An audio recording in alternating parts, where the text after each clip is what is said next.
Welcome to the Infinite Women podcast. I'm your host, Alison Tyra, and today I'm joined by Dr. Nina Baker, a historian of women in engineering, to tell us about British aeronautical engineer and motorcycle and sports car racer Beatrice Shilling. Now, clearly there's a lot to say about this incredible woman. Beatrice Shilling was born in 1909. Her father was a butcher, fairly prosperous. There were two older sisters, and they all had good educations. So Beatrice was the baby, and she was known as Baby until she went to school. When she didn't want to be called Beatrice, she insisted on being known as Bee. We'll hear about other names she was called, but this was the name she went by normally, was Bee. She went to a couple of different girls' high schools in the south of England as the family moved around. And when she was 12, she won a prize, Meccano, the metal kit for making machines and things out of little bits of metal. Meccano magazine ran a national competition for people to send in their designs for working machines of various kinds, and she sent in presumably photos and a description of a working spinning wheel. And she was one of the prize winners. This was in 1921. The prizes were quite lavish. She was by no means, in the first, second, or third prize. She was in the sort of other group, and she got a Meccano set and a model clockwork model railway set. So, quite good prizes. She was very keen on everything to do with machines, and she saved up her pocket money. And when she was 14, she bought a two-stroke Royal Enfield motorbike, which she used to run around on. She was able to take it to pieces while she was still a schoolgirl, put it back together again, clean it up, the whole thing. So she was already a very adept practical engineer before she'd even left school. And her parents were at a bit of a loss to know what to do with her because clearly nursing and secretarying wasn't going to suit. She said, I want to be an engineer, but they had no idea how that might happen. And by great good fortune, the Women's Engineering Society, which was founded in 1919, in 1926, they sent round an advertisement to girls' schools saying that one of their very well-respected members, Margaret Partridge, had set up her own company, building power stations and building power supply circuits for villages and large houses. And she was looking for an apprentice. And Beatrice applied and was successful. And of all the apprentices that Margaret Partridge took on, Beatrice was by a country mile the most successful. She took to it immediately, was a very hard worker, picked up all the technical detail very quickly, and was a great success to such an extent that Margaret Partridge worked with the Women's Engineering Society to cobble together some money to support her to go to Manchester University to do a degree in mechanical engineering. And she and another woman, Sheila McGuffey, were the first two women to do mechanical engineering at Manchester University.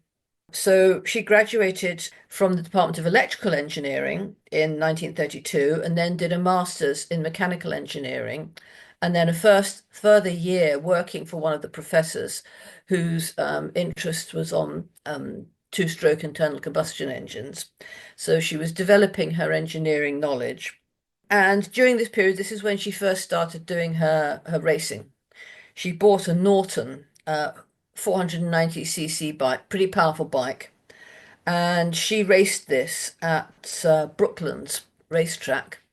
And in 1934, she got what was known as the Brooklands Gold Star, which was only awarded to those who had gone round a lap of Brooklands at least 100 miles an hour.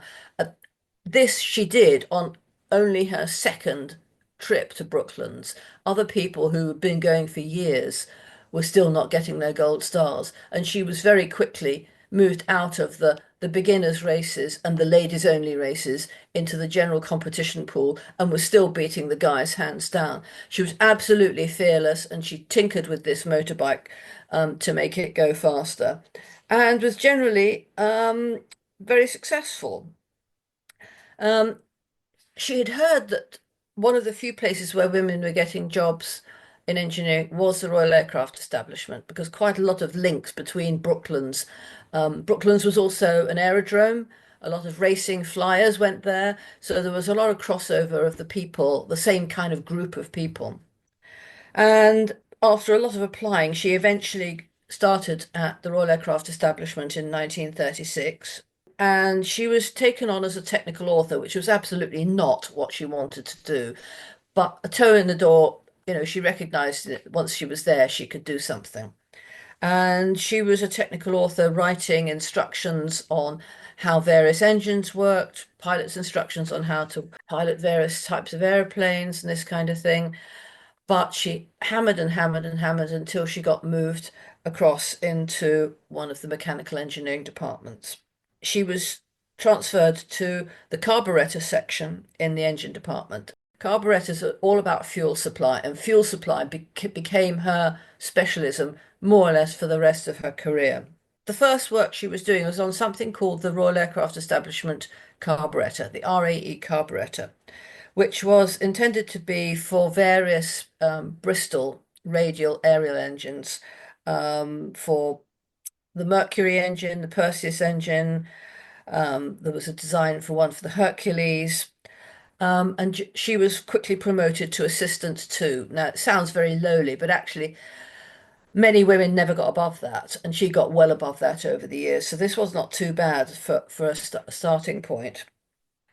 And it was while she was working on these carburetor designs that the Second World War came along. Now, it didn't come out of nowhere, and the country had been preparing for this war for a couple of years before it actually broke out. So that's why they were working on all these fighter plane engines already.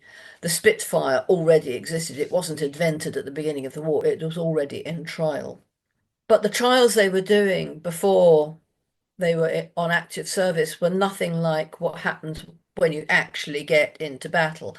And the first thing that happened when they got into aerial combat with the Germans was that they realized that both the Hurricane and the Spitfire, which had the same Rolls-Royce Merlin engines, were struggling because the Messerschmitts that they were up against were faster and could dive very effectively, and the Spitfire and the Hurricane couldn't. And the reason for this was that they discovered that when they dived, the engine would put and cut out. And when they tried to pull up out of the dive, it still wouldn't start. And there were two things going on here, which are quite complicated to explain when you can't see something, when you're only listening to me talking. But the problem was that the carburetor is a little chamber in which air and fuel are mixed to the right proportion for the cylinder, for the internal combustion, the explosion that takes place in the cylinder. And what they hadn't reckoned on was all this diving that was going on at high speed. Because what happened was that in a dive, the float in the carburetor would move to the top and cut off the access to the fuel. And so there wouldn't be enough fuel going into the cylinder.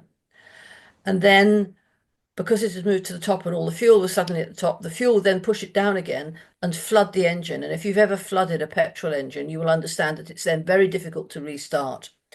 And so the pilots were having a lot of trouble with this. And this problem was given to Beatrice to sort out. And it emerged that her skill was not just practical. She had really absorbed a lot of physical principles when she was at university and was able to understand what was going on with the gravity situation inside the carburetor. And there were a number of problems that they had to solve. They had to stop the fuel surging up. They had to make sure that the fuel outlets at the bottom of the carburetor had access to fuel, and they had to deal with the problem of the float being forced down by the fuel and flooding the engine. She looked at this and she developed a cross between a washer and a tiny funnel, and it was called the restrictor, the RAE restrictor. Very simple to make, and very simple to install in the carburetor, very cheap. And for this work, she was promoted to senior technical officer, and she became head of that section. And she presented, this is in 1941, she presented the RAE restrictor to the people who'd made the original carburetor, which was made by a company called SU. So the SU carburetors, which were fitted in the Rolls-Royce engines. So she gave a presentation to SU and to Rolls-Royce about what the problem was, what the solution was this little kind of washer thing. And for a while, until they could find a more permanent solution, she was going round different airfields on her motorbike with a pocket full of these things, teaching the RAF technicians how to retrofit these into the Merlin engines on the airfield. But this wasn't a permanent solution. This was very much a sort of bodge and fix it to hold the place. A year later, she'd come up with a new design for the carburetor for fixing to the Merlin engines. Some of them were backfitted, some of them were done at the factory by this point. And this involved quite a lot of changes to the entire interior of the carburetor, so that the fuel was limited in its ability to flow during dives. Eventually, the Merlin engines ended up with injection carburetors, which is what the Messerschmitts had had all along. And one of the things that she needed in order to get to this point was a test platform so that she could test the carburetors on the ground before they went up into an airplane. She built one of these.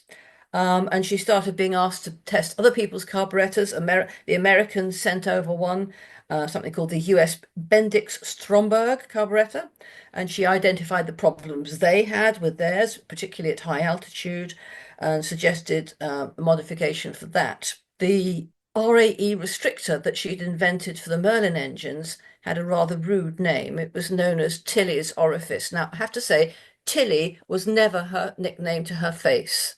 It was a behind her back kind of name for her because that was not the name she went by. But Tilly's orifice was what it was colloquially known by.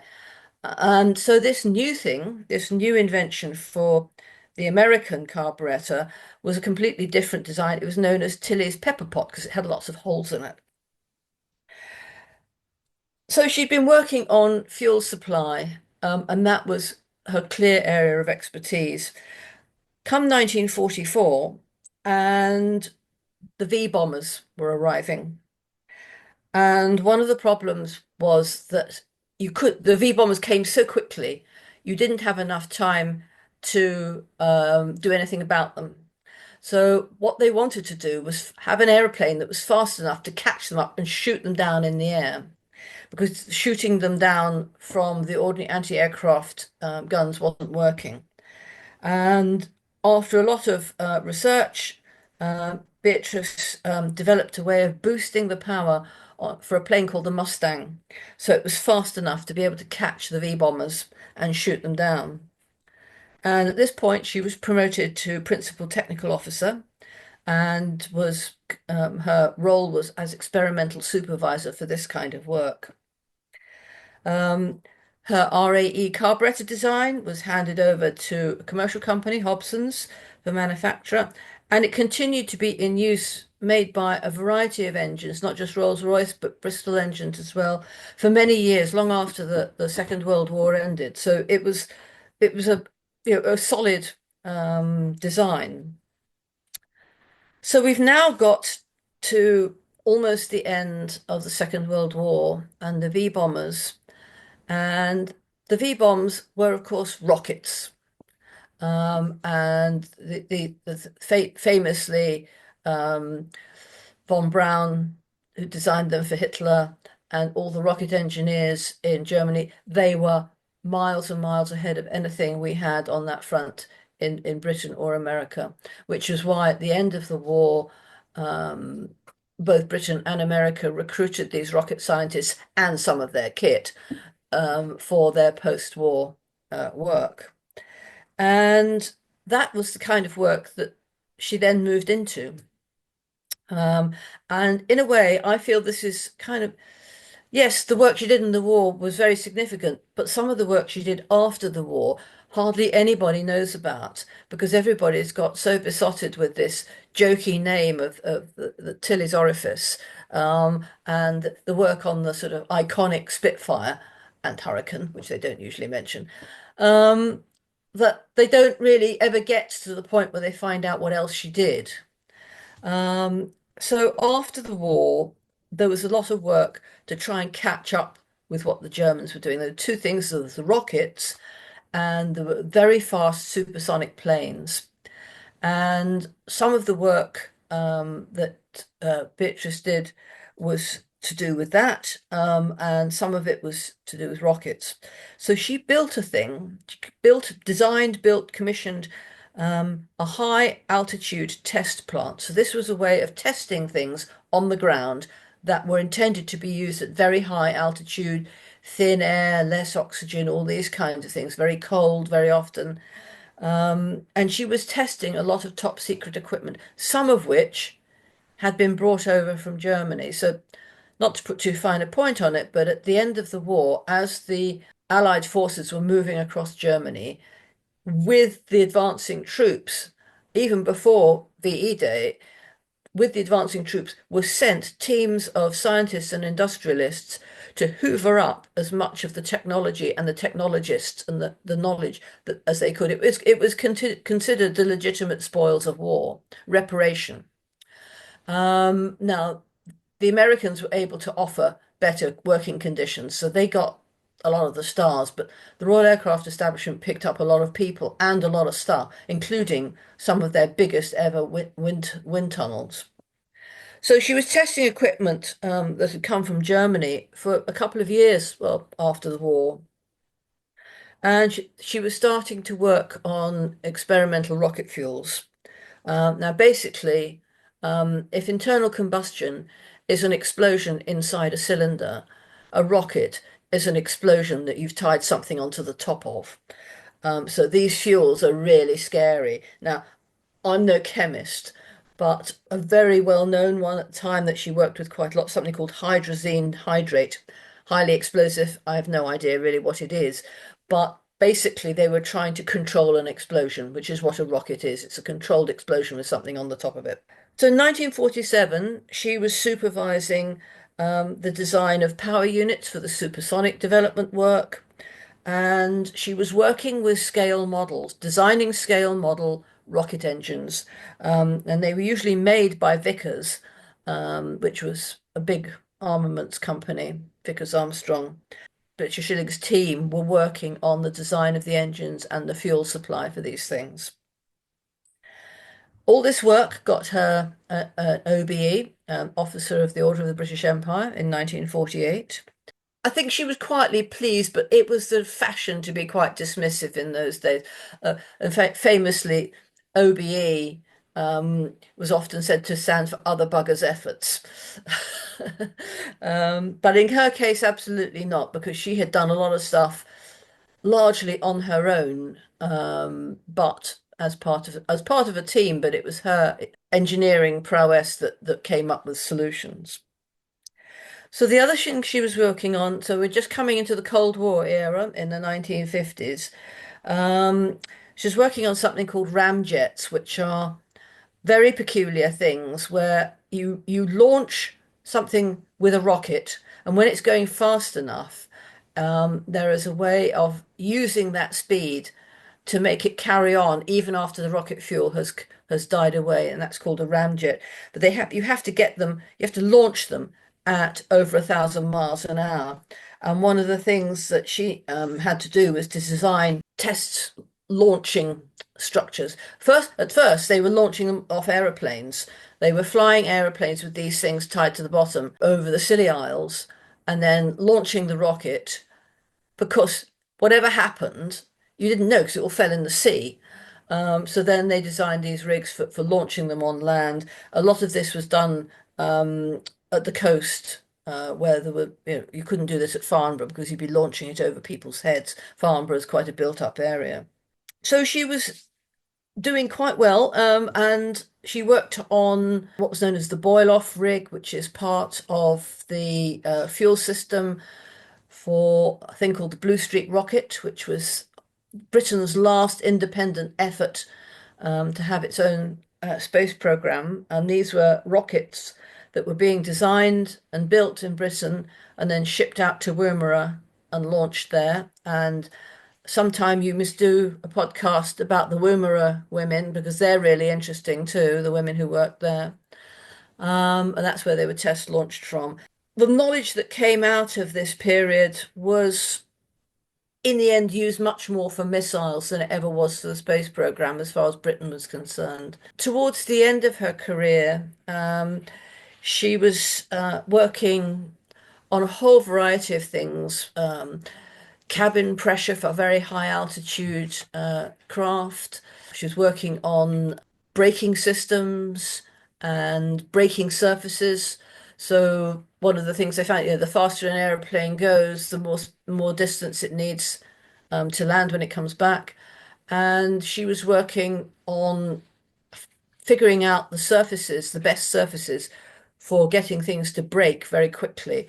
And interestingly, in the light of the much later shuttle program, NASA came over to see what she was working on, and she went over there to work with them. And in fact, one of the very few occasions when she was allowed to publish work she'd been working on, because nearly everything she ever did was top secret defense work. She was allowed to publish a paper about this in a journal, which was really very unusual because most of what she was doing, she wasn't allowed to do.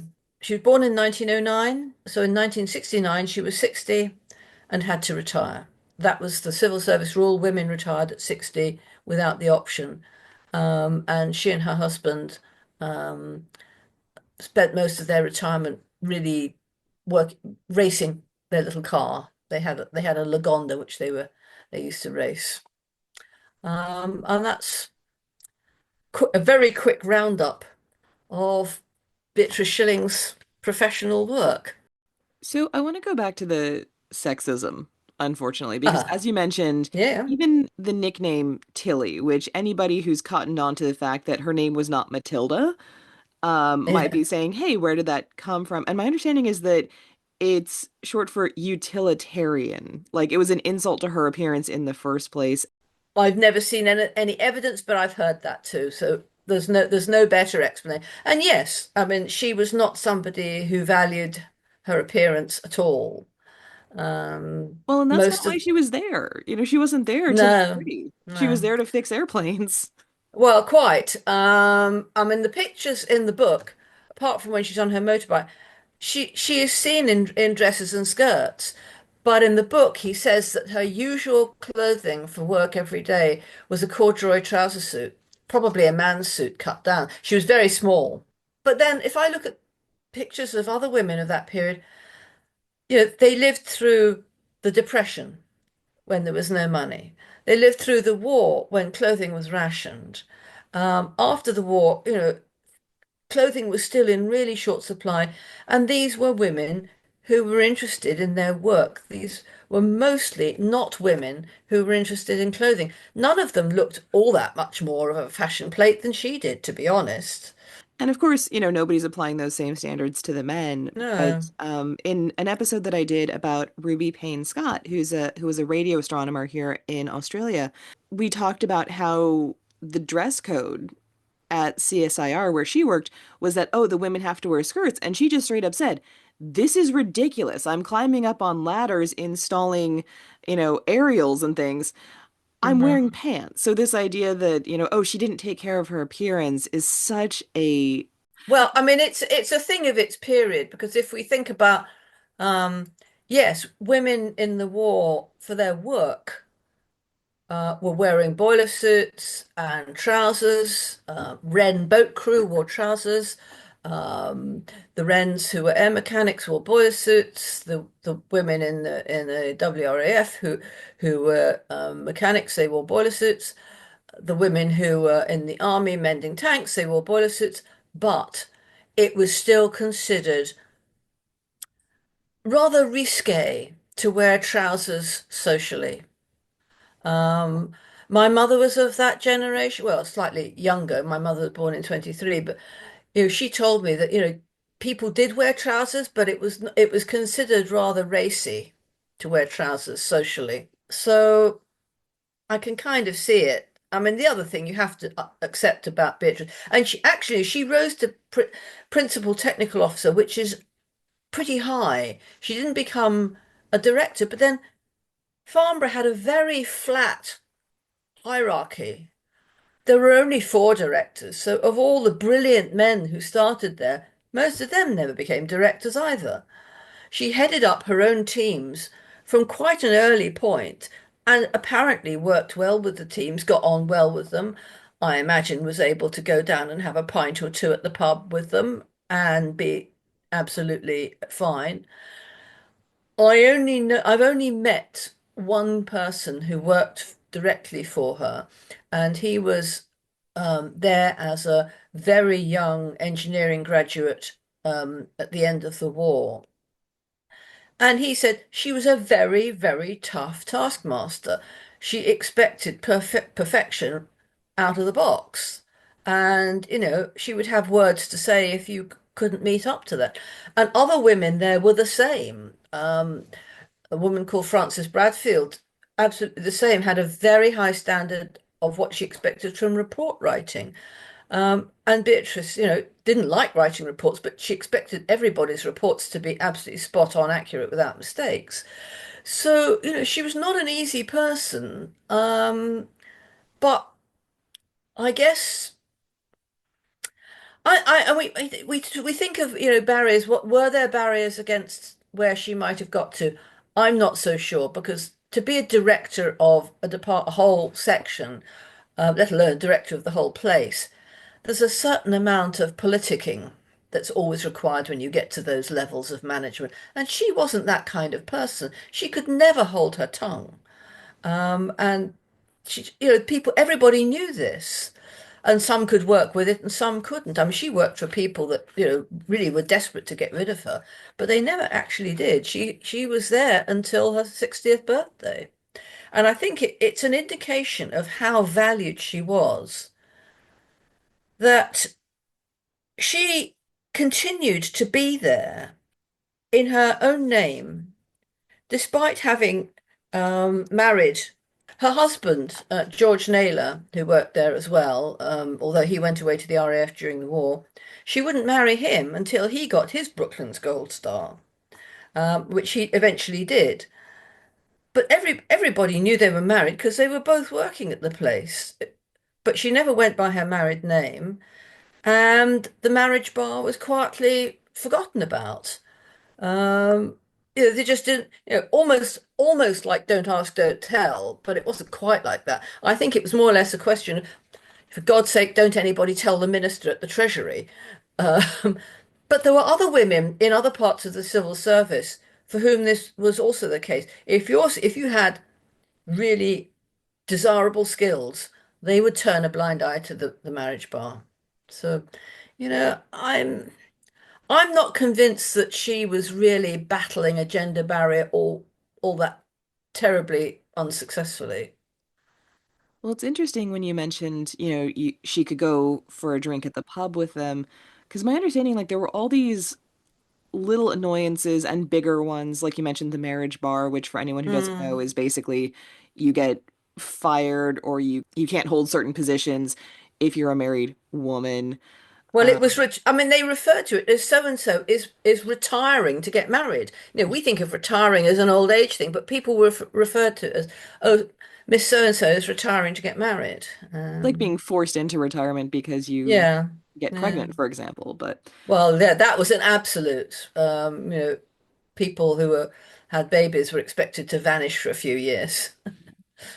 But the reason I mentioned the, drink at the pub is my understanding is like there's things like women weren't allowed to enter the RAE senior mess like club and dining hall. There was a law prohibiting women from working at night. There was an RAE chief engineer who wouldn't allow women to enter the building. Like just stories like that where Well, I mean, these old farts, I think he would have been given short shrift because if the work required a woman to be in there, somebody would have told him, actually, suck it up. As regards the mess on the site, um, I think it was during the Second World War that they were told, you've got to admit women, and it was suggested to Beatrice that she would be an appropriate first member. But it wasn't her kind of place, it was too formal. She would rather be down the pub with the boys. And there's a lovely picture in the book of her. her team down the pub with the boys after their first successful ramjet launch. Um, so I wouldn't have thought that that kind of thing would have bothered her. But you mentioned women not being allowed to work at night. Well, this wasn't the situation at the RAE, but going way back into her apprenticeship days when she was still a teenager and working for Margaret Partridge. So Margaret Partridge was a woman who had set up her own business to build power stations and wire up small villages, small estates, large country houses with lighting. This is during the mid 1920s, at a time when by no means everywhere had electricity. Lots of rural areas. Towns had electric lighting in most homes, but rural areas didn't. My father, a middle class man, brought up in a house in Essex in the countryside, a house where they could afford to have a couple of servants, no electricity. So this was very common. So Margaret Partridge set up this business. Her idea was that she would take on an apprentice. Together, they would build this power station. They would wire up the local village or wherever it was, and then the apprentice, this would take a couple of years. The apprentice would be left behind to run the power station, and Margaret would move on to another one with another apprentice.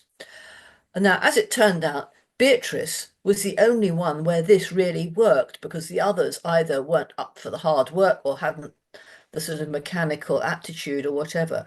But Beatrice absolutely had. And of course, when do you need a power station to be working for electric light? It needs to be working at night. So she was supervising power station overnight. The problem was that there was an international regulation called the Washington Convention, which forbade women from working overnight. And they got taken to court. And so the Women's Engineering Society took this up as a cause célèbre, and Margaret Partridge, Beatrice Shilling, um, Dorothy Rowbottom, who was another woman in this company, the woman who ran the Women's Engineering Society, Caroline Hazlitt, and a couple of others. They campaigned on this for years and eventually got it partly overturned so that women in a professional supervisory capacity could work overnight. I think this was a leftover from some of the worst excesses of Victorian exploitation of women at work. This was supposed to be in the women's own interest. Eventually, the rule was completely overturned. But Beatrice was part of this group that got caught by the problem and then solved the problem. So, she was aware of the issues of women in unusual places, but not the kind of thing that in my impression, it's not something that got in her way. So she's one of these people who's just so brilliant and assertive that she's able to sort of just bypass these restrictions. I think she was a force of nature. She was so focused on her work and what interested her. So I've just been watching For All Mankind, and if you look at some of the women engineers in that, they're like that. All they're interested in is their work, and everything else can go hang. And I think she was a bit like that. Perfectly capable of having a heterosexual, successful marriage, no children by their own choice. They decided that there was a choice because children cost money. So they did a sort of a cost benefit analysis. If we have a child, we can't afford to continue racing, and we want to continue racing, so we're not going to have any children. That's fair. Well, we all make our priorities, and those were hers. Well, actually, let's talk about that because Beatrice and George really, as I understand it, got into racing cars as sort of a team after World War II. Is that correct? Yeah, yeah. They bought a beautiful thing called a Lagonda Rapier, which is a gorgeous little two-seater coupe with a drop hood and gorgeous sort of lines. They stripped it back to practically nothing and turned when you look at it racing, you hardly believe it's the same thing. So they stripped it down almost to the chassis and the engine with a seat. And they raced that quite successfully for some years. But racing isn't cheap. But yeah, they enjoyed tinkering, and they both enjoyed speed. It is funny Yeah. when you think about how she's described as even in I think it was 2011 a review of a biography of her was like, "Oh, she looked pretty awful. She looked like a frumpy old British housewife." And it's just sort of funny when you think about that's how this man, even in 2011, is perceiving a photo of her as like she was out here racing bikes and cars. Well, I mean, whatever you think she looked like in a photo doesn't tell you anything about what a person is like. And I'll show you her husband. This was her husband. I mean, he was quite, yeah, He's I think hot. he would, yeah, I would say so. He could have probably had anybody. So it wasn't that, she was so frumpy she couldn't get a man because I would say, as you say, a pretty hot guy. And she was one of the few there who did marry. Some of the women who started a bit later, the women who started during the war, some of those married, but most of the women who started at Royal Aircraft Establishment before the Second World War, I think she was about the only senior one that married. Perhaps people just looked different in those days. But also, like this idea that a woman's main attribute that you should be concerned about is how she looks, never mind her Yeah. brilliance or her daring or her drive or anything like that. Oh no, she looks frumpy. I think the difficulty is that we're looking at these photos and comparing them to sort of women on TikTok today. It's like comparing chalk cheese and a dinosaur. It's just not the same thing. You can't because you don't know, you're not speaking to her even as we are and getting some animation out of them. You're not hearing them being enthusiastic about their enthusiasms. People come across very differently when you're speaking to them, when you're face to face and you see their faces light up, just totally different. Fortunately, she was valued for her other attributes. She had this not easy career, and the letters that the book includes between her and her husband, about the difficulties she's having with such and such a boss, and such and such a situation.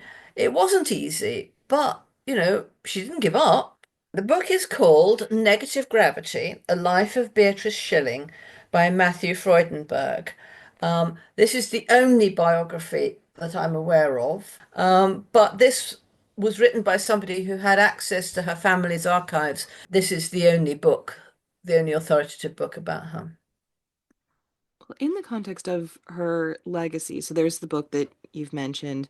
Hmm. But when we're talking about, Tilly was an insult, right? This isn't a nickname that she liked or chose for herself or anything like that.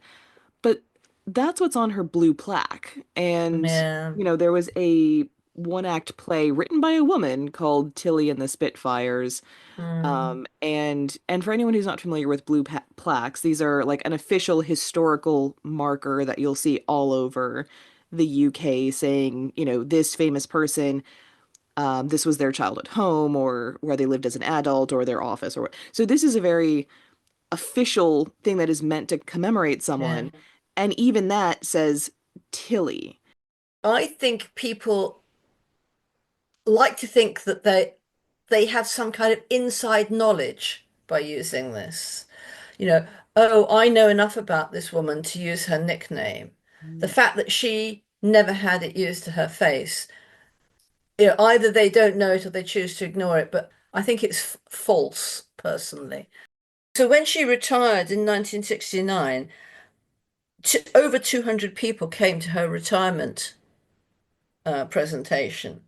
And so I'm reading from the book. Her choice of retirement gift was a trio of Canaletto prints, which was in marked contrast to the set of taps and dies, engineering tools, which had been given to her on her marriage to George Naylor. And as well as the Canaletto, she was given a magnificent retirement scroll. I would love to see this. Artistically illustrated, it bore the signature of over 200 colleagues and well-wishers and closed with two quotations.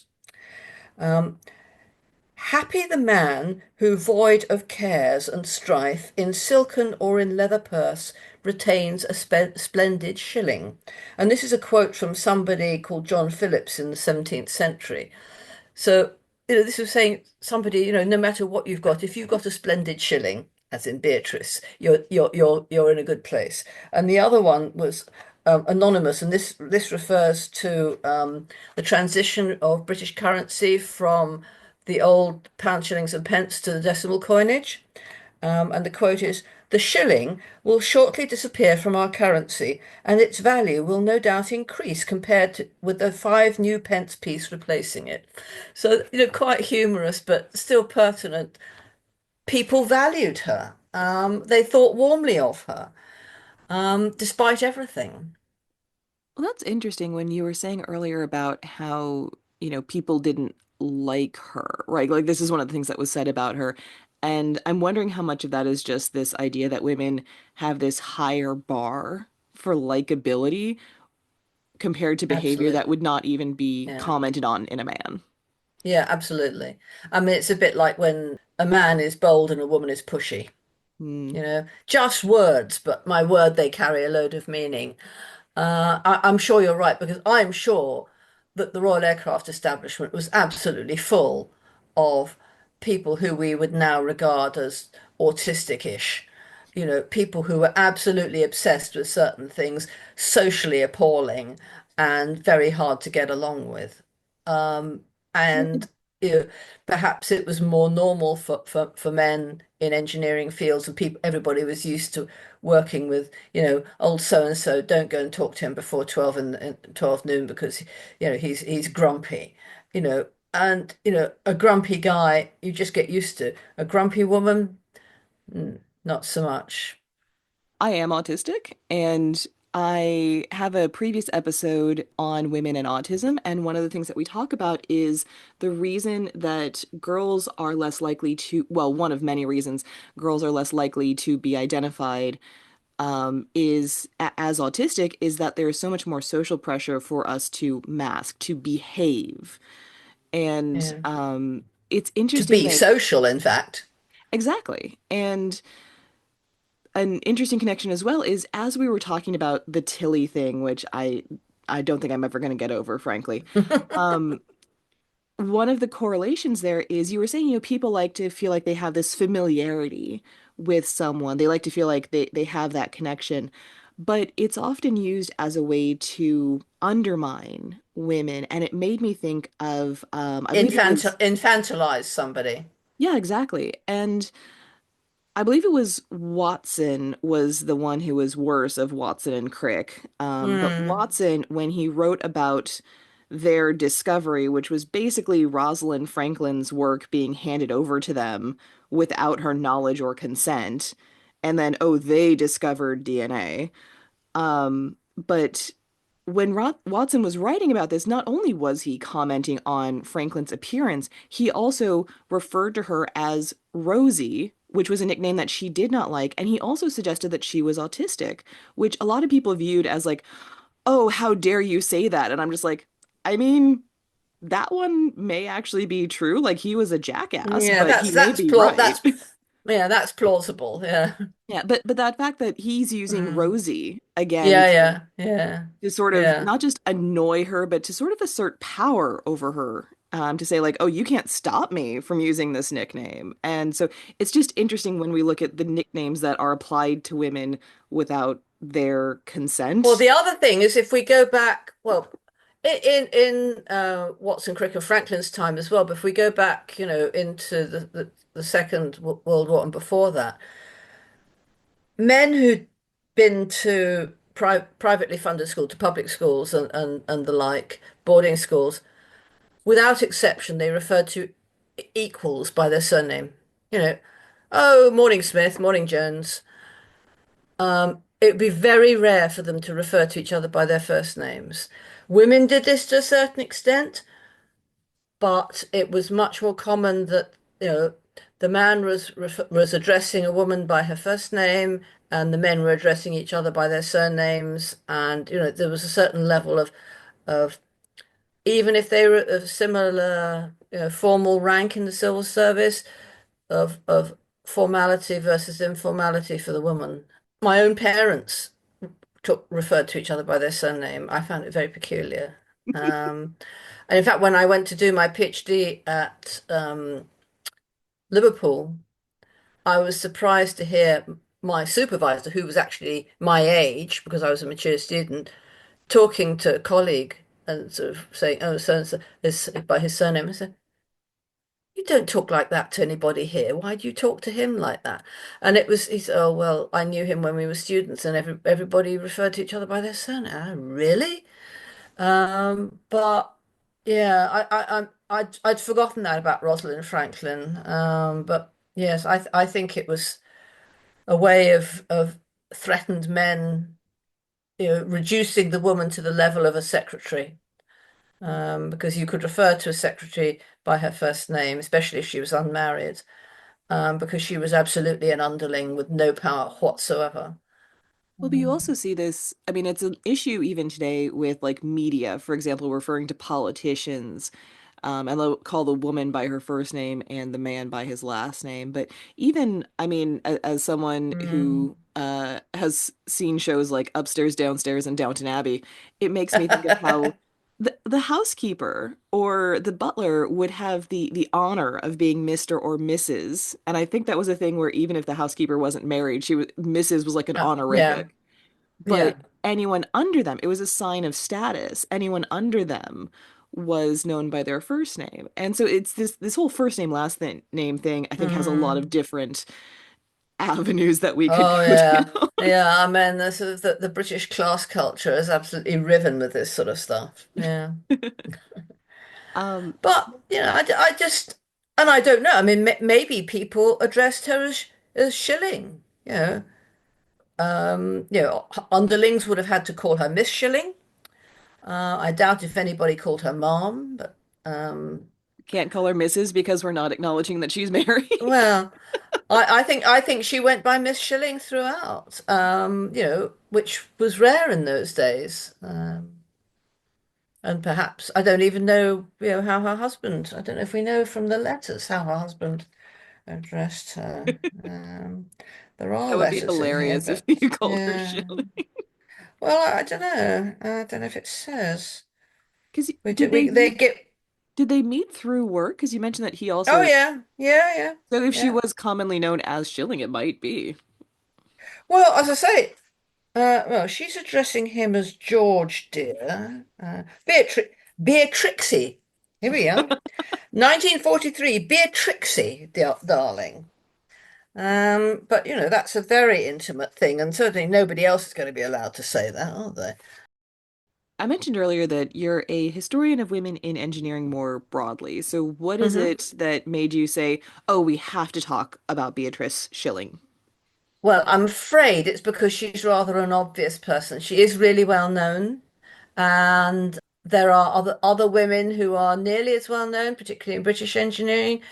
But she is probably, if anybody can come up with the name of a woman engineer other than Ada Lovelace, it's probably going to be her.